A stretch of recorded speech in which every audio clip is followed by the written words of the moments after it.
Hello, Brad here, just to say we're super proud that the Friday 5pm podcast is sponsored by the Malt Miller, the UK's best home brew store. We use the Malt Miller for all of our homebrew experiments, as well as tapping them up for advice and binging on their awesome YouTube channel all the time. That's why whenever we release a homebrew video, we put a recipe kit live on the Malt Miller, so you can brew with the exact same amazing ingredients that we did. The same ingredients used by pro brewers. So alongside the Malt Miller's nitro-flushed hops, cold-stored yeast and milled-to-order malts, you can pick up recipe kits for our 5 Points Best Bitter, Russian River West Coast IPA, and now the fastest beer in the world, a hazy session IPA that goes from grain to glass in less than 48 hours. Sign up to their newsletter at tinyurl.com/Malt Miller to get 5% off your first order. With the Malt Miller's amazing customer service and Johnny's 48-hour recipe, you could order the ingredients on a Monday and be drinking the beer by the weekend. Speaking of which, it's Friday. It's 5pm. So enjoy this week's Friday 5pm podcast.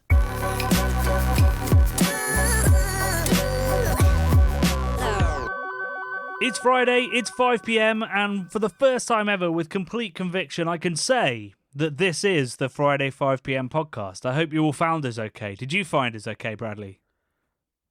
Just about. You were down the back of the sofa next to some pound nuggets and an empty Kit Kat wrapper. But I did find you, so right. Yeah, it's fine. I found Okay. I found the pod. I'm assuming this is a metaphor for the messy state that is the modern podcast scene. Yeah, exactly. When you were a kid, did you used to enjoy sticking your hand down the side of the sofa or anyone's sofa to try and find money? Because I did. Well, I mean, everybody did. Everybody enjoyed finding money, but you'd be scared of what else you might find. Yeah. There was always that real possibility that you might get something stabby in your finger as you probed. But definitely crummy, a crummy sort of... Dirty tissues was always my great fear. Oh, yeah. Dirty tissues. No one wants that shit. No. But yeah. And it's never worth it, because, if you drop a quid, you realise, so it's usually pennies. Yeah. Do you, though? I don't know. When back in the day when I was a kid, every, let's say 6 months, I might do a bit of sofa diving and find a few nuggets. Maybe that was just my dad used to wear shorts a lot, and he used to carry wads of cash. I was going to say, I'm not sure the shorts are relevant, but wads of cash definitely are. Well, I mean, I never found a note or anything, but I definitely found pound coins a fair bit. Wow. Yeah, what a life of privilege. Gold. Just pound coins wherever you turned. Yeah, exactly. Those days are over. Well, to imagine a future, Johnny, where we still have sofas because we haven't evolved to levitate or anything, but we don't have hard currency anymore. So children of the future won't be able to dive their hands down the crummy sofa, and find actual currency.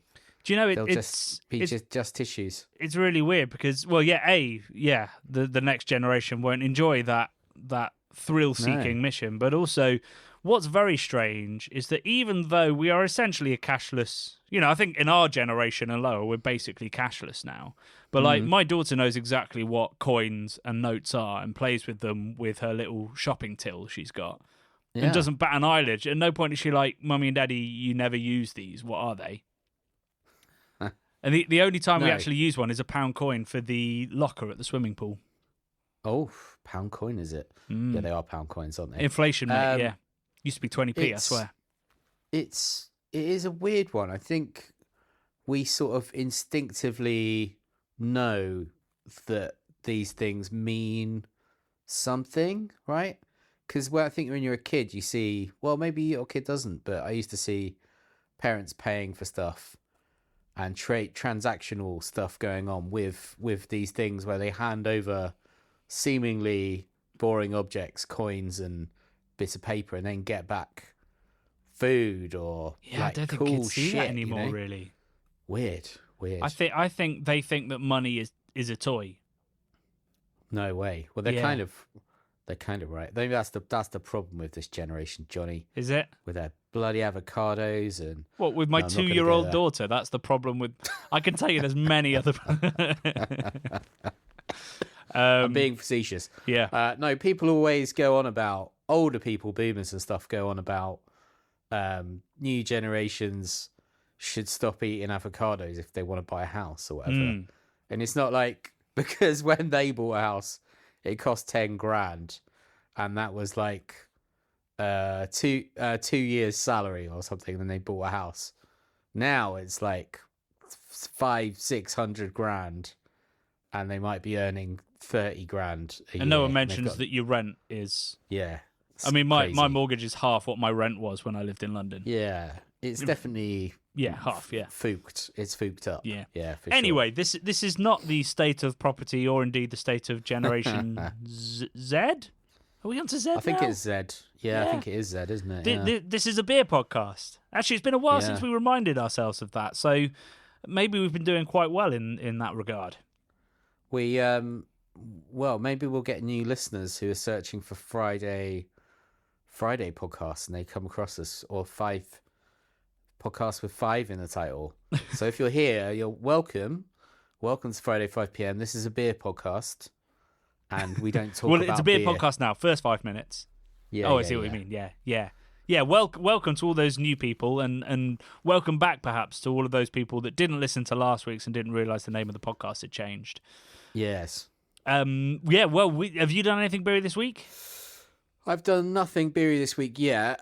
We're approaching the weekend. Obviously, I'm going to be in Margate with my essentially my in-laws, and we are going to go and have some beers, I imagine, in a micropub, and they've booked in a pizza at Casa Pizzeria. They have some Sicilian beers, so I'll probably have a Sicilian beer, which I can't remember the name Crafty of. vibes or macro vibes? I think it's crafty, but it's not that crafty. It's This a very is good insight. pizzeria. Blimey. I know, right? I can't remember the name of the beer, if it's craft or not. The label certainly looks amateurish, so I'm calling it craft. Right. Wow. That's my definition. Even more insight. Amateurish. Label. Yeah. Great. 11 years of promoting craft beer, and it's all undone. It's a lager. It's just a lager, Johnny. Okay. It's a just a lager's continental not style, lager. Bradley. Didn't you watch my video? Oh, right. Okay. Whatever. It's a fizzy cold beer. Are we There you are we go. talking 100% malt, or have we got adjuncts in there? It's in Italian, mate. I don't know. You can't read it. It's literally got an Italian label on it. It's Italian market only. I think they're muling it in somehow. But yeah, it's got a white label on it, I think. But it's not like a white label where a vinyl DJ might have white label records that are just someone's written on them with a Sharpie what it is. It's not that white label. It's just a white label. Yeah. Yeah. But Okay. maybe I'll come report back next week. Yeah, report back next week. I want to know Yeah. if this is craft or not, and if it's grey market or not, and if it's 100% malt, I'll let you know about the malt for sure. which is one of the big takeaways from the lager tastings. If it's 100% malt, I'm probably going to like it more. Right. Well, I've done something beery. I had a weekend away with some friends last week, and we were near Windsor, not in Windsor, and we went into Windsor, and I went back to Two Flints. Back to Can't Stay Away, can you, mate? And you'll never guess what they had on draft still. No way. Yeah. Our beverage. Pastil That's was nice. still on. Very cool. Sold out in cans, I believe, or at least it wasn't in the fridge, but it was still on draft and still tasting absolutely delicious. Lovely. And hopefully in a couple of weeks, we will have a couple of days, I think now, we'll have some of Pastil and some of the other collabs that were brewed either with us or with other folk on our web store on the Malt Miller. Beautiful. So if you missed out, you will be able to taste these beers. Still only a month old, still bang fresh. But we're just working through some bits to get that done. I guess if we're on that tip, I was away in Margate at last weekend as well. It was your birthday, Bradley, wasn't it? Yeah. It was my birthday, yeah. So I was drinking some cask. I was drinking all the micropub, some cask, then lots of German lager, and then some sort of fest beers from Flock and some other kind of local breweries that were all tasting pretty banging. The Flock one was very more nice. beery than me then. Well, yeah, I just forgot because I've had a busy week. But I guess that's why we do the podcast. We had in one day, we had chips and gravy twice from Pete's Fish Factory. Wow. I drank. What was the reaction when you went back and went same again? Because that's pretty unusual in a fish and chip restaurant. I was pretty pissed by that point, right. So I can't actually remember really what their reaction was. Oh. But yeah, it was great. We were in Little Swift, and I was talking to Steve and Charlotte, who now own it. Who used to work when it was called, what was it called before? It was a chain, wasn't it? The Bottle Shop. The Bottle Shop chain, yeah. So they bought it, and it was their 5-year anniversary, very short while ago. So big congrats and shout out to Little Swift. Yeah, I think one of the best artisan drinks bars in the country. Oh, it's fantastic. They love produce. They regularly travel to wine regions as well, and they're like selecting wines. They've got like a wine club in there. Incredible cheese platters and meat platters. We had some Gordol. I think they're Gordol olives. So like honestly, bigger than a human eyeball, like massive, huge olives. And I had a shot of some tequila and something else that Steve made for me because he knew it was my birthday. We drank that. And then I went into Fez, my favourite micropub.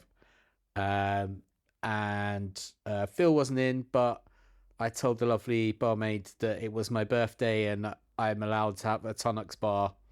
So I had one of the Tonics bars offered the bar. Wow. And they were all very nice. Sounds very charming when you say it like that, but I wonder what the bar staff's perspective was. Like, this drunk guy came in and started stealing Tonics bars. Phil, do you know him? They know me. No, I do know her. So it was cool. And then I think I had a margarita even. I'm not sure. Or maybe Kirsty did. I hate margaritas, so I think she had a slushy margarita. Do margaritas sell well in Margate? Is there a sort of a cultural link there? Yeah, probably. They don't sell well with me because I don't like them, but I would say so. Like even if Fez, that has to be the smallest micropub in Margate by far, that has made room for a frozen margarita machine. So wow, there you go. And they only sell. Well, actually, I'm saying only. It's tiny bar. But they sell like 40 different kinds of gin, which is impressive. They've always got 2 or 3 cask ales on. They got a pretty extensive list of cider, and they do offer Weenay by the glass, maybe bottle as well. I'm not sure if I've ever seen anyone drinking a bottle of anything in there. No, you can get bottles as well. You can get bottles. So actually, it's brilliant. It's got all kinds, and it's got Tonics bars if it's your birthday. So there you go. Well, it's like we're reliving our Keep Cask Alive episode, aren't we? Oh yeah, man! Go check that out if you haven't already. Interestingly, I was checking on because I go through the analytics, and I was looking for some specific footage for Keep Cask Alive 2, and I came across that video, the Margate one, has been demonetized by YouTube. Oh.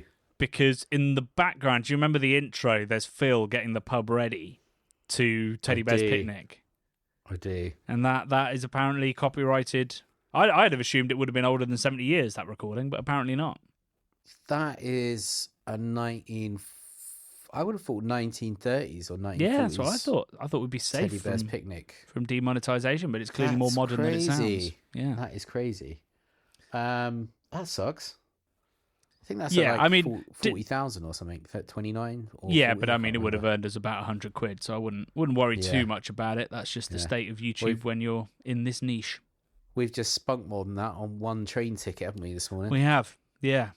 Wild. Yeah, wild times. Trains. Anyway, let's get on to the beer news, because there's loads of beer news, and I want to get through it before, and most of it's negative, before we get to the very exciting video. Should we start positive or end positive? I think start and end positive, if possible. That would require two positive news stories. I have one. What? I could talk about the monkey, but I don't know the story really. Maybe I'll read about the monkey while you So tell us you could talk about the monkey. the monkey in Brazil. I'm not sure it's a good story. You're saying this like I know what this story is. I'm sure there's lots of monkeys in Brazil. Where does beer come into it? There's a beer chugging monkey in Brazil that's Sounds like photographed. a really bad nursery rhyme. Yeah. There's a beer chugging monkey in Brazil. And he's pulled a beer out the bin. Yeah, he's like full chugging a beer. Funnily enough, with a white label. I don't know what beer it is. Great bit of guerrilla marketing. No pun intended. Guerrilla marketing, Some pun intended. Monkey, he's monkeying around. He's perched on the top of a corner of a bin, very gracefully. He can't be drunk at this point because he's got his little legs. He's got his little butt and his little legs are making like a little seat for him right on a corner of a bin, and then he's fully extending his arms up and fully vertical the beer bottle, which is, I would say, 2/3 the length of his body, so it's pretty big. He's got it fully up, and then you can see the foam and the bit of beer left that he's just chugging. He's full chugging. Initially, I was like, how is this news? But as you've described it, I've come to realise it's pretty important news. It's pretty important news. I wish there was a video. It doesn't appear to be a video, which is saddening. But I've just sent you it on WhatsApp, Johnny, so you can see his little monkey nature. And apparently it's caused I don't know why it's caused a health warning. I'm not actually sure why it would cause a health warning. I don't really get it. I guess it's saying beer's probably not great for monkeys. Yeah. It's probably saying pour out the beer or finish your goddamn beer, Brazilians, or else the monkeys are going to end up drunk and falling out of trees. Yeah, their point is the municipal department of the environment issued a warning about potential risks to animals' health, pointing out that processed foods can be detrimental to their well-being. So the whole ultra-processed food things even reach monkeys now. Yeah, monkeys. This is how it starts. Yeah. I mean, I'm fairly certain. I mean, I haven't dug into this. I haven't read the book, but I think the whole ultra-processed foods thing is mostly nonsense. Like, if it's all you're consuming, fine, that's an issue. Yeah. But we've been processing food for a long time, adding additives to beer for a long time, beer to food and beer for a long time. It feels like a kind of a health kick that in 2 or 3 years' time we'll just be like, oh, that was a weird time, wasn't it? Where everyone stopped eating bread because it had sulfites.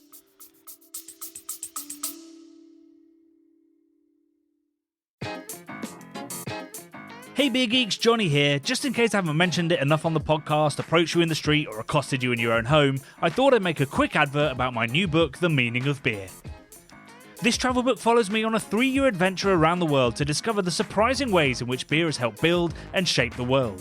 From inspiring the pyramids to funding monasticism, from inventing the fridge to changing modern medicine, and from lubricating the Nazi Party's first meeting to potentially solving climate change, with lots more in between. It's already been called enlightening by the amazing Ollie Smith and one of the most important books ever written about beer by fellow beer writer Mark Dredge, and it's available for pre-order now in hardback, ebook and audiobook for its release on the 7th of November 2024. Now back to the pod.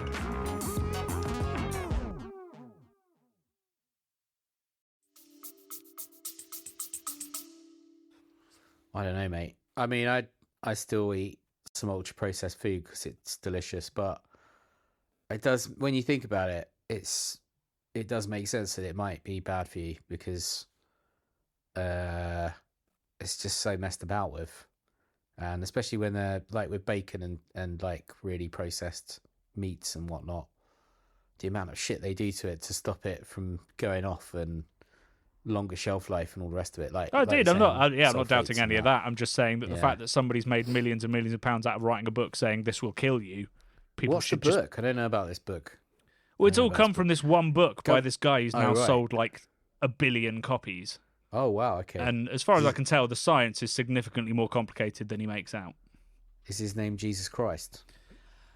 No. No, the moral of the Bible was not don't eat king's milk. Maybe it's It's a new chapter, the Food Bible. Could be. I mean, I'd be more likely to read that one. But anyway, let's not, because I don't know enough about it, but it just strikes me as something that is just like all the other health fads where we were told things were bad for us and then not bad for us and then kind of bad for us and then in moderation okay for us and then terrible for us again. Nutrition is a cycle. It's like technology. No way. It is a cycle, sort of. Possibly. Yeah. Ancient aliens. Wait, what? We've lost technology. You said technology is a cycle. Yeah, it's maybe a quote in the very from long term. 30 Rock. Oh, is it? Okay. Technological cyclical. It's a great joke about a guy selling beepers. That's good. Dude. Before we move on. Okay. Yeah, go on. I just had an idea because the monkey is drinking the beer, and I was thinking about monkeys and their role in zombie movies quite often. Is it Rage? Is it in Rage in 28 Days Later, or have I mixed films up? I think there's a monkey. There's a monkey in the intro. Rage. Yeah. Rage, pure rage. So then he like runs at someone and like fucks them up. Who's a comedian guy, isn't it? I can't remember that guy's name, but anyway. And then it starts. But I just thought this monkey drinking a beer. We could, instead of 28 days later, we could do 28 beers later. Mm. And then it's a pastiche where everyone's walking around like zombies because they're absolutely mashed on 28 beers. To be fair, whenever I see the bit where he's Cillian Murphy's walking around London empty streets, in the middle of the morning, I've been like, I have done that after house parties as a student, where like you walk across like London Bridge and you're like, wow, London is weird when there's nobody around. That's literally how they filmed it, right? They filmed it at like 4 or 5 in the morning in the summertime. I mean, they must have closed some roads to make it work because there's 24-hour buses, but yeah, it was super early in the morning. I think I read somewhere that they're talking about doing another 28 years later. I think it was. Yeah, it's in production and everything. Yeah, and Danny Boyle is like going to use a shit phone or something to film it. Is it all going to be phones? Shit. I think so because they used a shitty consumer video camera for the first one, which I went to watch it. I've talked about it on the pod before. I went to watch it. I think it was the 20th anniversary or something, or 25th this year or last year in the cinema. And my eyes were like, oh my God, this looks fucking awful on a giant screen. Like it's interlaced footage and stuff as well, which is kind of hard to explain to someone who's a little bit younger, who didn't work in film production 20 years ago. But we all used to shoot interlaced footage, which basically every frame, when you pause it, there's like 2 different fields, and you can see when you pause it that the image isn't like a clear image, like a progressive scan where it looks like a photograph. If you pause an interlaced footage, you get these 2 fields, so it looks like chopped up images between 2 things. Very shit looking. When it's moving, it's fine. When you pause it, it looks fooked. And the whole film looked like the fields were like the wrong way round or something. It was mental. And I just forgot the res was like crazy low as well. It's like, I think it was proper SD, so it's like 720 pixels, something like that, blown up on a giant screen. Looks like absolute monkey shit. Right, so I'm gonna have to put the expletives button on this particular podcast because that's about 6 swears in a minute. There we go. I'm just looking at the 28 years later, out next year, shot on the iPhone 15. Sick. Although it says, cool, although this was aided by many different expensive attachments. Well, yeah, you can get all sorts of things. There's a guy. I met a guy. I bought a microphone off a guy in Deptford who is called Cassian something, like a made up sort of sounding name, quite a posh guy. Sold me this Sennheiser mic for like, I don't know, like 30 quid or something. And he's one of the top 10 iPhonographers in the world.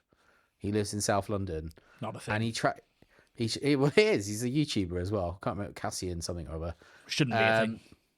It is. He travels around the world and he shoots documentaries and things on iPhone. Well, or just on mobile phone.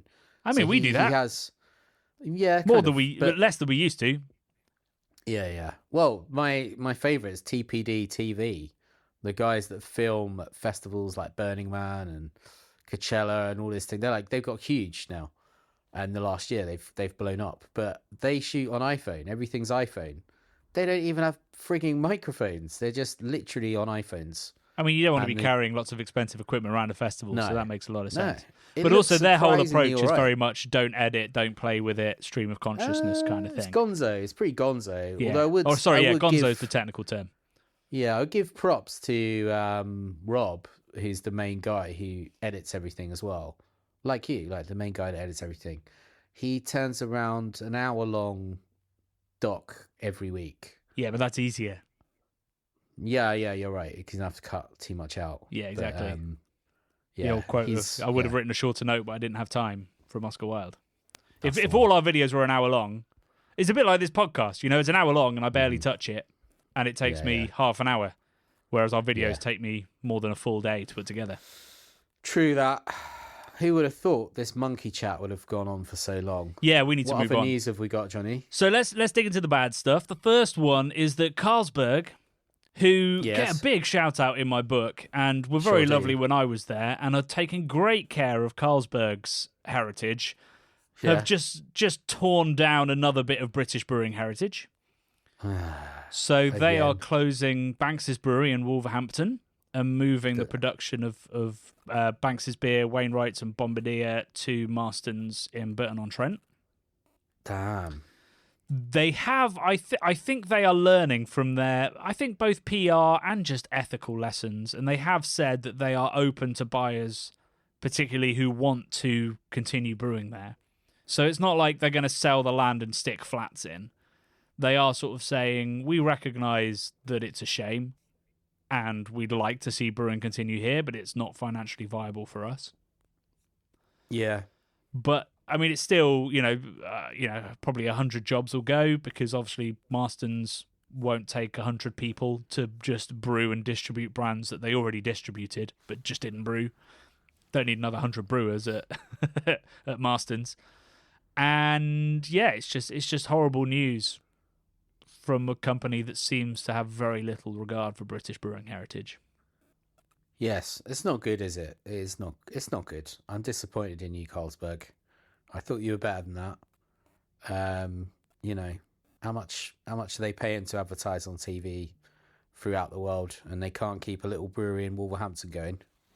It's very, very annoying. I was just thinking about all of this, people losing their jobs and stuff. Awful. My heart goes out. Then I was just thinking about how I tried to make Kirsty watch Goonies on my birthday, and she refused.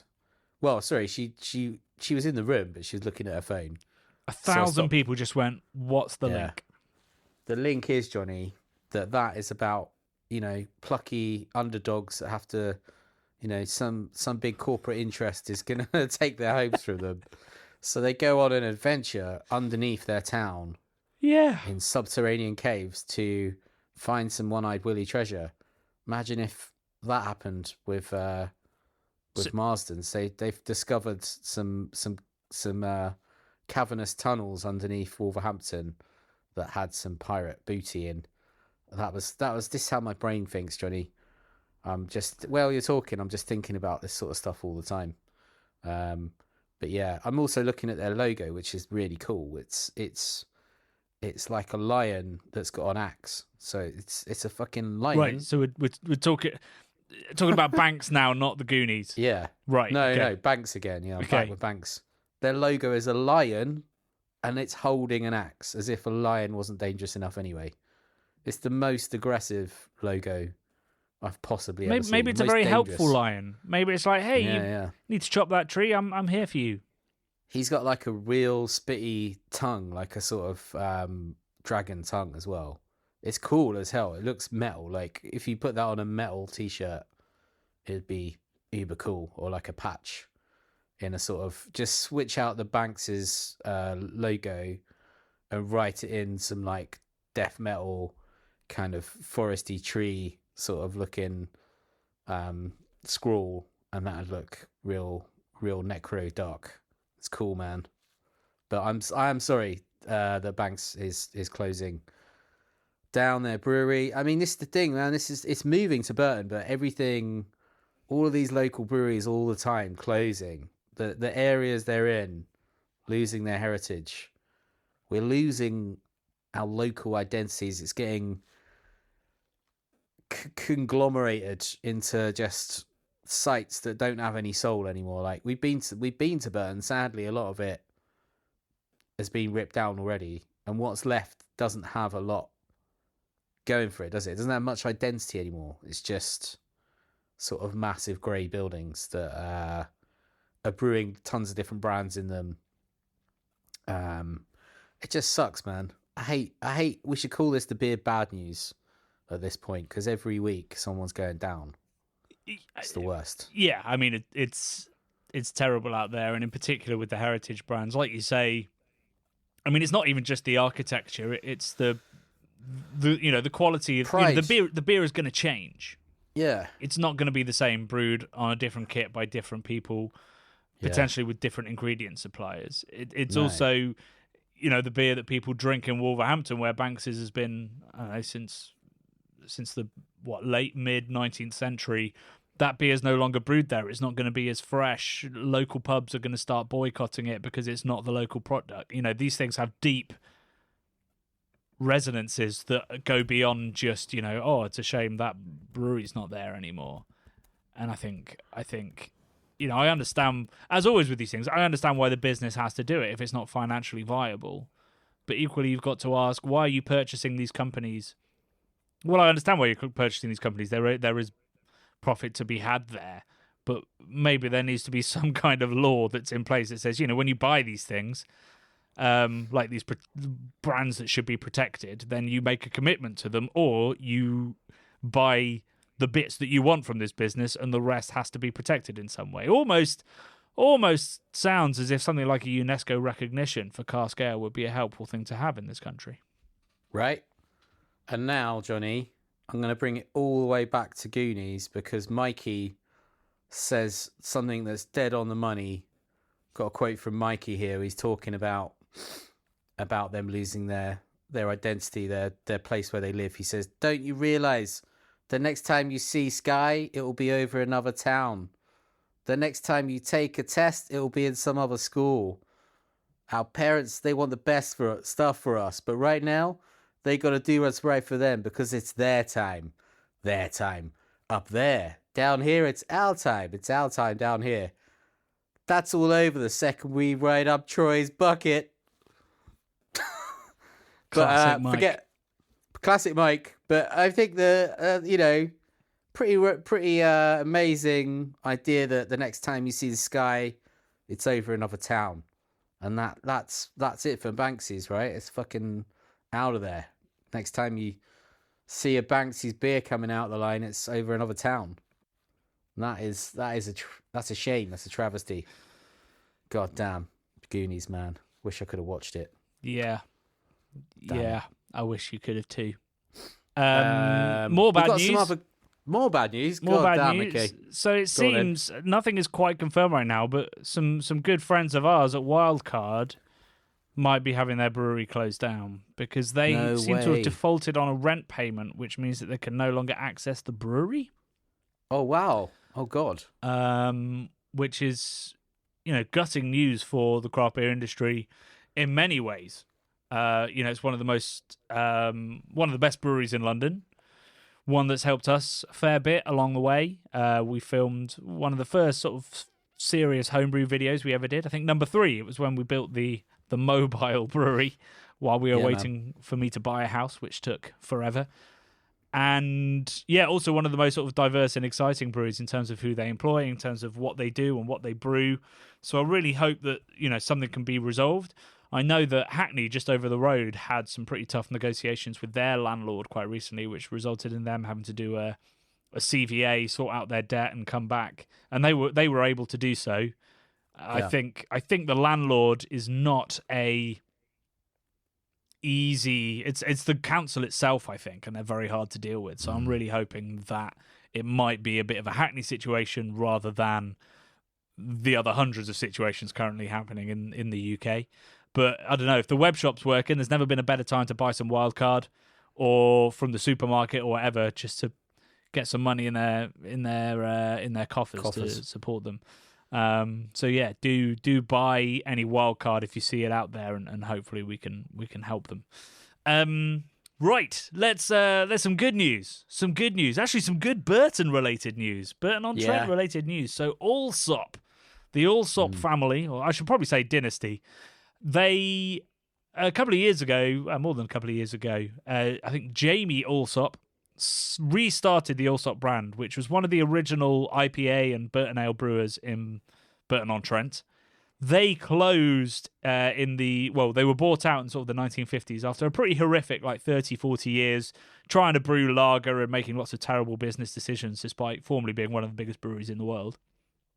They got bought out, but Jamie bought the brand off of them 10 or so years ago and has been trying to bring the Allsop's brand back. It's a beautiful brand, the Red Hand. And he's now opening a pub in London, which looks about as gastropubs get, to be honest, but it still looks very nice and has a good chef, and he's contract brewing the beer at the moment. I'm hoping that there's plans to bring brewing back to Burton again one day. But he's also bringing back a brand that I know you love, Bradley. Yeah, we were talking about this earlier. They're bringing back Double Diamond. It's Pilsner beer. It's a lager, Pilsner, whatever. Which is cool because I think it's a really cool brand. Apparently, people used to drink it in the 90s, Johnny. I was born in 1982. I can't really remember it in the 90s, but apparently it was quite popular. So back up. You called it a Pilsner? Well, I'm looking at a really old logo, and it says Allsop's Double Diamond Pilsner beer on it. So that's interesting in itself. But I don't know. There's an export ale as well, I can see. Yeah, I mean, I guess I don't know. Are there multiple versions of Double Diamond, or I thought it was a Burton ale. I don't know about that. I actually don't know. I thought it was a lager. I honestly thought it was a lager from the that ended in the 90s. That is my understanding of it from sort of stuff that I've seen, or maybe even in the 80s. I'm not sure, but I don't know. But whenever I sort of collect beer, Breweriana, and beer paraphernalia and stuff. And I quite like the Double Diamond brand. Quite often you see the mirrors in cool old pubs, Double Diamond branded mirrors, beer mats. I've got a few, probably Double Diamond. I'd like to do a tea towel or something with loads of cool beer mats on. That'd be interesting. But it's a cool old looking brand. I just think the name's really cool. I like the alliteration of it. Double Diamond sounds like double sexy, doesn't it? Double Diamond. It's it sounds expensive. Double Diamond. Yeah, it does. And that was, I guess that was part of the thinking. I'm just looking at his history. There is a great article which I remember reading about Double Diamond on Pellicle by one of my favourite writers, Rachel Hendry. It's definitely a Burton ale, but maybe as it went into decline, maybe they just changed up the recipe a bit, sort of fat tire. Yeah. Fat tire vibes or something, but I would not ever have called it a Pilsner as far as I was sort of aware. I've got some Iron Coop and Double Diamond stuff somewhere. I've definitely got a bottle opener in my drawer that says Double Diamond on it. I'm just looking at a Double Diamond beer mat now, and the tagline on it says Double Diamond, the beer the men drink. Which is a bit Yorkie sort of chocolate vibes. Yeah, and also just like a truism. It's yeah. It's not very aspirational, isn't it? It's Double Diamond, you're already drinking it. Yeah, it's not a great tag, is it? Let's be honest. If you have to lean into the beer you drink, if you're a man looking at it, then I don't know. It's just a bit shit. But I like the branding. I like his vibe of bringing back, his family brand, and this extension of the Allsop IPA, and he's got a whole range. I think the actual bottles look really nice. Obviously, he's got an incredible back catalogue of design reference to look through. The Ulster Red Hand is super cool looking. Just has this gravitas about it. I don't think it's. I don't know if it features on any. I don't think it features on Double Diamond. It just has like almost a kind of MasterCard color palette of red and yellow Double Diamond. So I guess they might have to change that a little bit. Don't know. Or is MasterCard even red and yellow anymore? I don't know. So many questions, Johnny. Yeah. But a better yeah, podcast cool. would have researched all this and not done all this live. You know?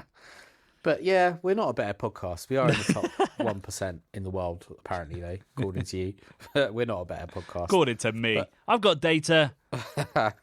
I've got the same amount of data as all these people saying that the hurricane was created by Kamala Harris does. Oh, right. Yeah. Isn't there some Kamala Harris news as well? Well, she's been drinking Miller High Life on the Late Show, yeah. Yeah. So it was a nice little bit. So the host says, like, you know, everybody...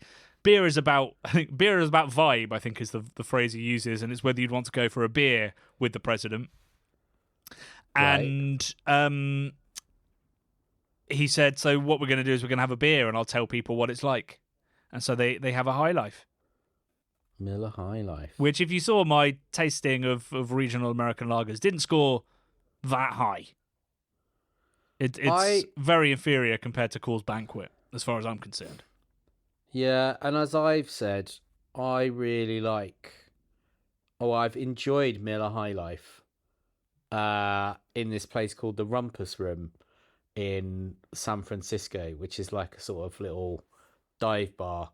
You can get a beer and a shot and nothing special, nothing fancy whiskey and a High Life $9, which I think is not bad because it's bloody expensive over there. But I drank a load of those listening to people do really terrible karaoke. It was great. I had a great time drinking High Life, Johnny.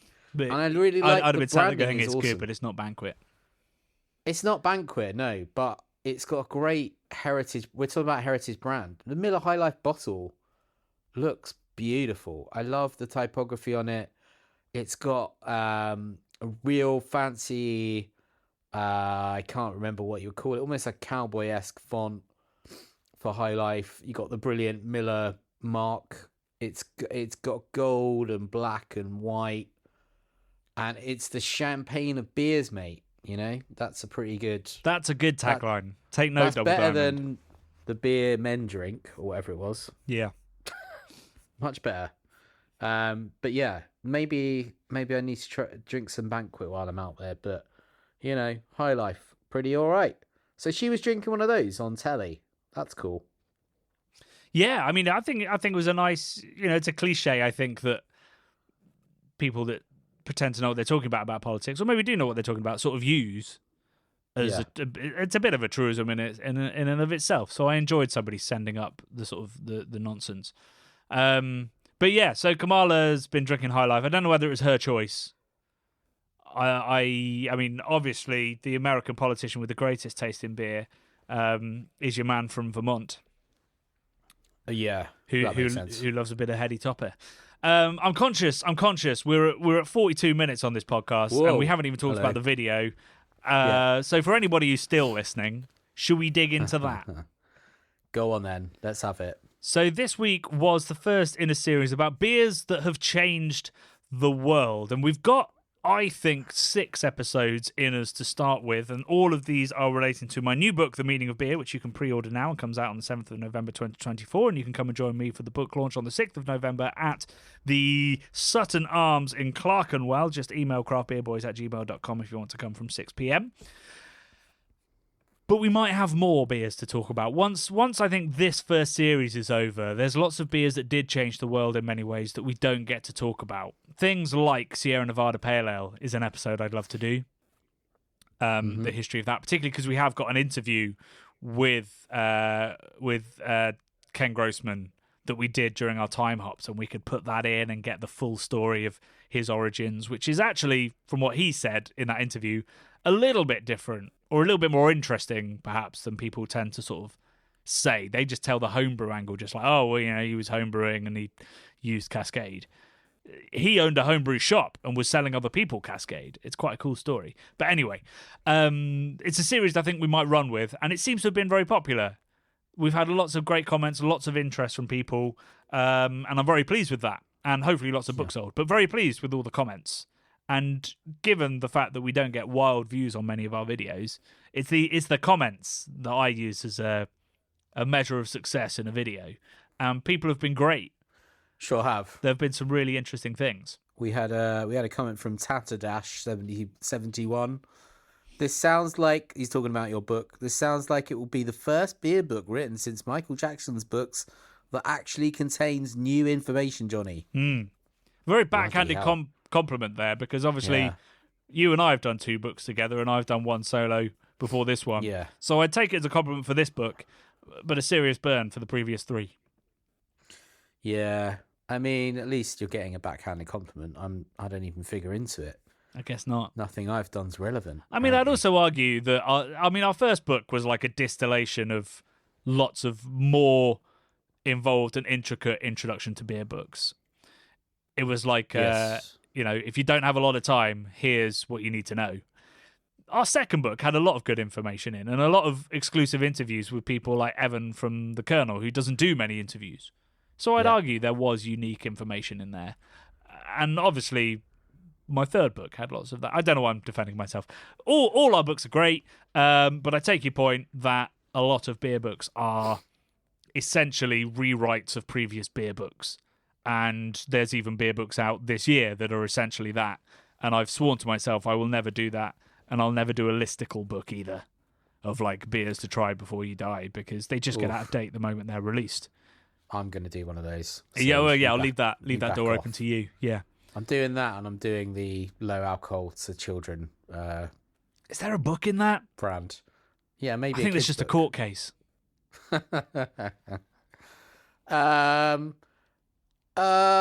Tegan Sear Hell is the best for me. That's a translation of well, it won't translate it back now, but that's whatever it was in German. Well, no, that's in English. Tagline. Oh, that is in English. I don't know why it's offering to translate to Oh, English, even though all okay. that's happened is he's accidentally put a T on the end Ist. of is. Ist. Yeah. Doesn't that mean is as well, though? It does, yeah. So he's just said it with one German word. I'm going to click translate to English to see what it does. Yeah, it just takes the T off. Yeah. Yeah, because See, I German read for the that. best is not the best. No. I mean, it's not far off. It's I guess Uber, beste, but alles or something. über alles, that means overall. Deutschland Yeah, über that alles, means- yeah. That means best, though, doesn't it? I mean, I guess to some extent. So this is another another comment from Ben Reist 2382. So basically, alcohol, sex, and war are the main pushes for technological progression. You're bloody right, mate. Yeah, I enjoyed that. And they also feed into each other quite a bit as well, I'd imagine. Alcohol, sex, and war. Yeah. Obviously, Yeah. Obviously, Helen of Troy, a famous example of that. Yeah, sexy, drunken Helen. Well, I don't know about the drink element of there. I was thinking about love and war, or sex and war. Yeah. They're fighting over Helen, weren't they? The Yeah. old Trojans and that. Yeah, there you go, folks. You There's seen that? Brad the You seen expert that? on. Have you seen the awful Hollywood film No. Troy? Oh my god, that is a steaming pile of monkey poo, Johnny. Is it? It's got big name actors in it. It cost a bloody fortune to make. It's just rubbish. It's really bad. It's got Brad Pitt in it, and it's got I think maybe Eric Banner or someone as well. But it's just got there's no heart to it. It's just rubbish. It's rubbish, Johnny. You heard it here first. There you go. Well, you've heard it everywhere if you've Yeah, I looked at think it's reviews. universally panned, isn't it? Yeah. Yeah. What's your favourite pusher of technology, Johnny? alcohol, sex, or war. I mean, My least clearly it's favorite beer. is war. Yeah, clearly. Beer. Yeah. I mean, I guess when we could say that home video market, the internet, like all these things took off because of sex, right? People wanted to consume pornography and stuff on, in private at home. So VHS tapes and the interwebs, Video streaming. video. Even video YouTube. streaming. YouTube, wasn't that invented because one of the YouTube founders wanted to share... Oh, really? I don't know whether this is true. He wanted to share a way to share the nipple slip by Michael Jackson's sister, Janet Jackson, at the Super Bowl. Yeah. What? No way. Was that when there was no YouTube at that point? Yeah, Because that's when I think that's Justin... the story. Nah, that's bullshit. The first video is like of an animal or something, isn't it? It was uploaded. But the nip slip thing, that was Justin Timberlake, wasn't it? That pulled her bra off or something weird. I have no idea. It was it was organized, but then they kind of claimed that it was a mistake. I'm sure that's what they said. Anyway, yeah, it is an interesting one. A war, obviously, the industrial military complex kind of just perpetuates misery throughout the world and keeps capitalism going. I'm sounding like a non-capitalist saying that, but I don't know, Johnny. But yeah, you've been skirting around some really big issues in this podcast. Yeah, I have, haven't I? Yeah. I better shut up. They'll take me out. Who? They'll come and get me. Oh my God. Them. Right, them. Okay. Right, more comments. I'm going to sound a little bit rude here, but a lot of people couldn't quite get past the fact that Spartan is owned by AB InBev and not the best Munich Hellers by a fair way anymore, which is very much not what the video was about, but it has sparked some interesting things that I wanted to dig into. The first one is JF3457, who actually sent a much ruder comment and then seems to have gone back and edited it. But Spartan is not Spartan nowadays, it just shares the name. The real guy changing the beer world was his Austrian friend Anton Dreher, the father of the Vienna Lager, which has nothing to do with the beverage brewed in the USA. I'm not quite sure. I guess he's referring to Brooklyn Lager there, maybe. Vienna Lager by Andreas Krenmir is another interesting book about the topic. Enjoy. So 100% agree with that. Andreas Krenmir's Vienna Lager, very good book. Andreas helped me with this book as well, particularly on the Hefeweizen chapter, which we will dig into in Beers That Changed the World in 3 or 4 weeks. But it's an interesting reading of history that Anton Dreher is sort of more significant than Gabriel Sedelmeier, and it's something I'm going to dig back into, but my understanding of it is very much that that's not the case. They were close friends and compatriots, and both did a huge amount around the 1840 when they were working on British-style kilns and that kind of thing. But, just from the fact that Vienna Lager is not really brewed by anybody anymore, you'd have to accept that the impact of the beer was less than the Märzen, which was the Oktoberfest beer, and then was sort of reinvented into the Helles. And also the fact that on the drawings of the original fridges by Carl von Linde, the patents and stuff, it's Gabriel Sedelmeier that is part of the design, not Anton Dreher, as far as I'm aware. So I appreciate the thought, and everybody should read anything that Andreas Krenmir writes. But I disagree with you, and appreciate you editing the comment to be a little bit less rude. On that topic, so there is a comment that came in from Clubman Plus 850 in our Patreon forum, who would like to debate the fact that Carl von Linde invented essentially the modern fridge, or was the first to produce, a practical ice machine. And I will caveat what I'm about to say by saying I do regret not mentioning who Clubman Plus 850 mentions, which is James Harrison, who was a Scottish-Australian who got a patent in the mid-1850s for a vapor compression system and was making ice machines in Victoria in Australia nearly 20 years before Carl von Linde got his patents. But what I would say is all inventions are a gradient, right? Somebody comes up with an idea and it takes several years for it to come to fruition, right? And often when things are invented, it's not one person having a eureka moment. It is standing on the shoulders of giants, people learning from other people, and eventually we have this sort of moment where we go, well, that is recognizably the invention. And that is what Carl von Linde's invention was. So James Harrison built ice machines. One was even installed in a brewery, but they were very unreliable, technologically nowhere near as advanced as Carl von Linde's. And while it's recognized as the first ice machine, it's not really recognized as the first true, practical, efficient application of artificial ice in commercial use. So, fair enough. So what the book should have mentioned him, absolutely, and it should have mentioned the brewery that it was installed in, and that's a mistake that I might ask if I can fix for the paperback version.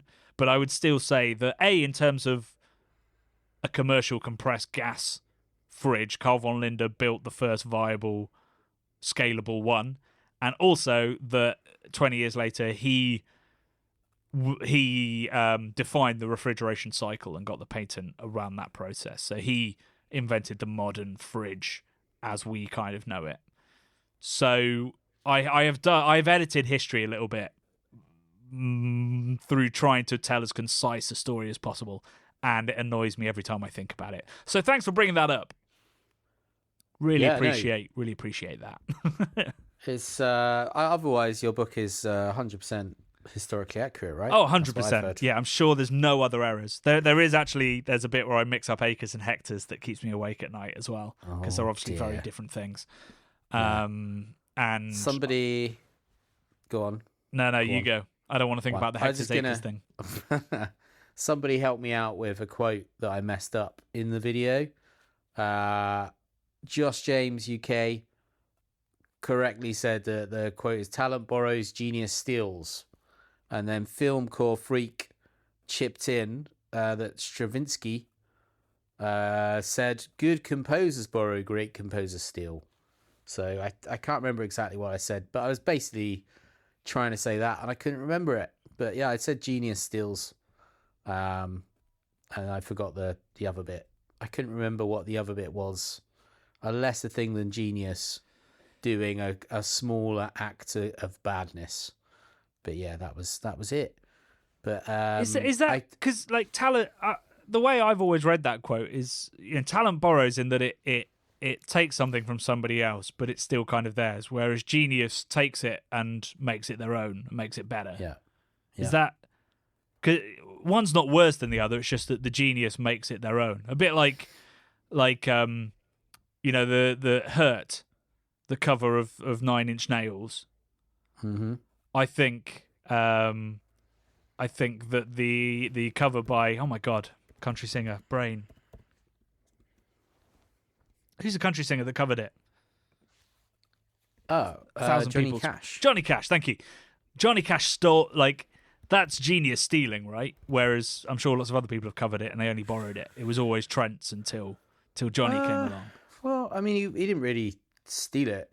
He made an album with Rick Rubin. He's a legendary producer, and Rick Rubin suggested that he record that song because obviously he was at the end of his life, and that song kind of really resonated. The music video is incredible as well. But my point is, yeah, the quote is not.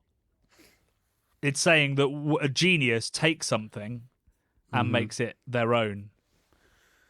The way I read wrong? it, yeah, I don't know. Talent borrows. So the way I look at it, talent is someone who's talented, which is less than someone who's a genius.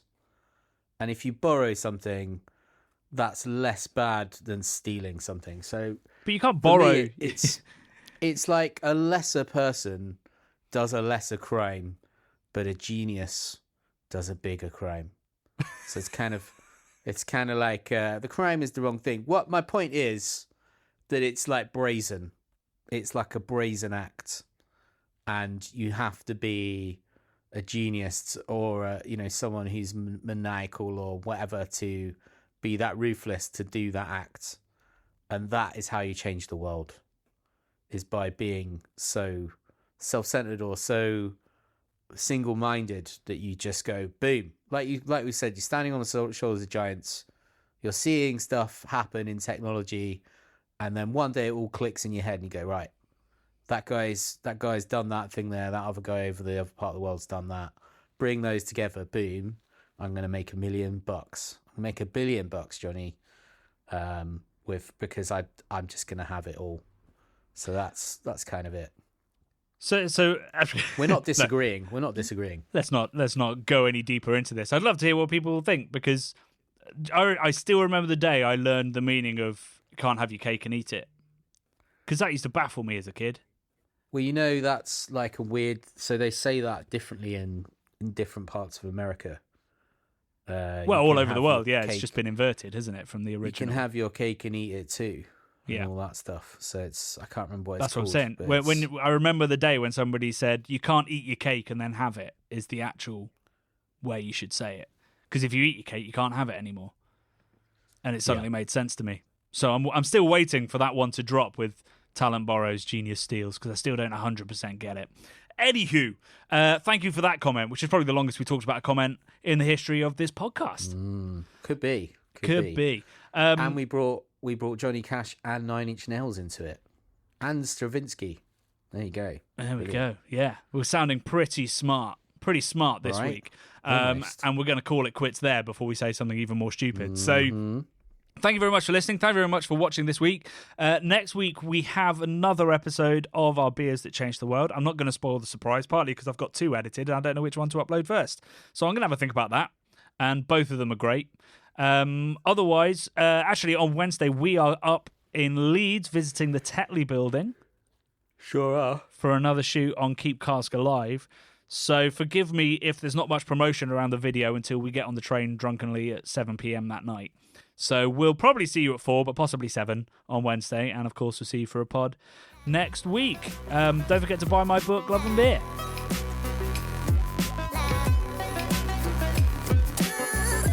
The Bubble and Friday 5pm podcasts are brought to you by the nerds behind YouTube's Craft Beer channel.